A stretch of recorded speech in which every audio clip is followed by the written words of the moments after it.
And Harris's possible VP picks are also making their best case to be her running mate. Underway as we speak right now in Pennsylvania. You're taking a live look at Governor Josh Shapiro and Michigan Governor Gretchen Whitmer. They're holding a rally for Harris in the swing state of Pennsylvania. Just moments ago, Whitmer took to the stage. She's speaking now, as you see. Former Representative Gabby Giffords is campaigning in Michigan. Of course, her husband, Senator Mark Kelly, is also a possible vice presidential contender. New polling from Emerson College shows Harris neck and neck with Trump in those swing states. I mean, look at those numbers. They're within the margin of error. Trump inching slightly ahead. Harris is being pulled in several different directions when choosing her VP pick. Progressives in the party are rooting for Minnesota Governor Tim Walz for his record on labor unions. Democrats concerned about the southern border are rooting for Senator Mark Kelly, who represents the border state of Arizona. It may all come down to the Electoral College, which rockets Pennsylvania Governor Josh Shapiro to the top of the list. Democrats have lost a certain home court advantage in Pennsylvania since Biden stepped down from the ticket. He, of course, grew up in Scranton, Pennsylvania. It's his hometown. Shapiro, however, outperformed Biden during his governor's race. That was in 2022, winning by an eye-catching 14 points. Forecasts currently have Republicans with a slight edge in the electoral map. Pennsylvania's 19 electoral votes could be decisive. The big question right now for Harris is, will Shapiro help her clinch the Keystone State come November? Like Harris, he is also a former attorney general. He has battled Trump directly, which fits with Harris's campaign message painting Trump as a felon. But some of his policy stances could bring ire from within the party. Joining us now is Caitlin Becker, who is live in Bucks County. Caitlin, great to see you. Key swing state for both parties. The Keystone State will continue to be in the spotlight until November. What are people in Pennsylvania saying now?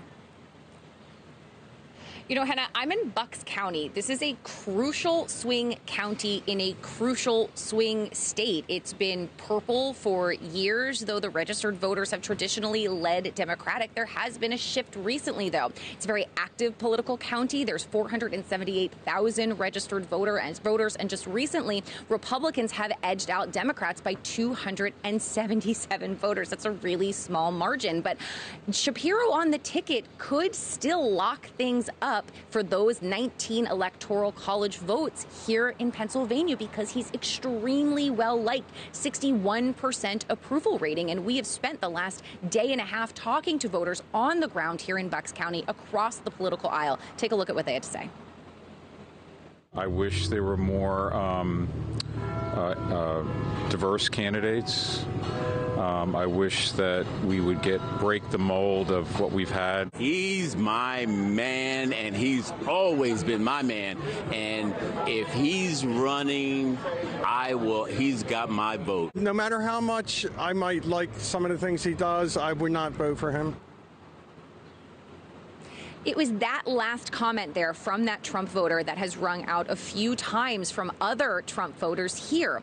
Even though they've said they're going to vote for Trump, most of them, the majority of them, Hannah, have said there are things they like about Shapiro. I think that speaks to his 61% approval rating. They liked the way he handled the I-95 collapse. They liked his response to the assassination attempt on former President Donald Trump. They like his fiscal policy. So those things could really come into play to pick off moderate voters, independent voters, and undecided voters. And he has a track record of doing that, which he did in the gubernatorial race.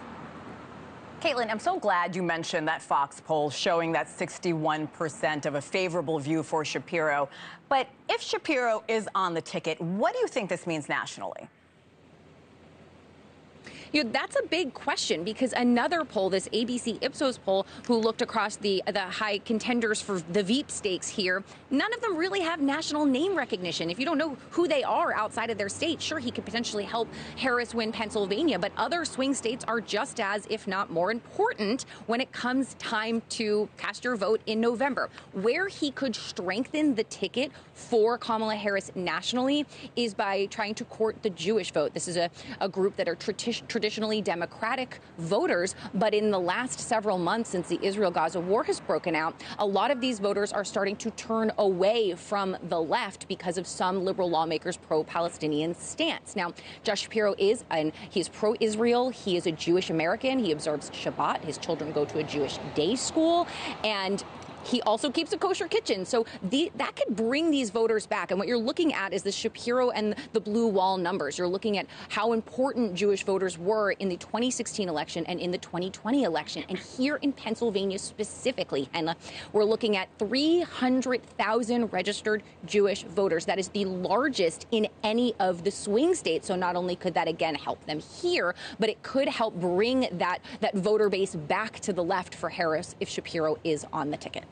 Great breakdown. Caitlin Becker live in Bucks County, Pennsylvania for us. Thank you, Caitlin. Thanks so much for watching. Go to joinnn.com to find NewsNation on your television provider. And don't forget to click the red subscribe button below to get more of NewsNation's fact-driven, unbiased coverage.